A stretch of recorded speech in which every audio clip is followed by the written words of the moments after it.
Scenario: a hurricane spinner is a playground tool that is circular, where children can hold onto and apply a force on it to spin it around.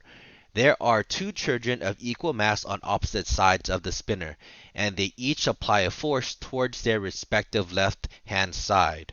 Question: how does the children applying a force affect the spinner children earth system? Mechanical's energy. Answer: the mechanical energy here of the system will increase because the students are applying a force causing an increase in the mechanical energy. You can say that the children are doing work to the system. Work equals to the change in kinetic energy here. The work would be positive because the students are putting energy into the spinner that causes it to move.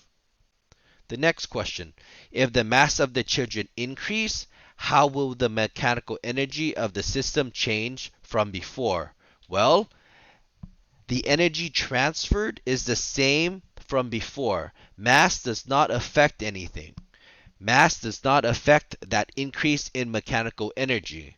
It depends on the force that the children are applying. That's it. Mass has nothing to do when it comes to the change in the mechanical energy of the spinner.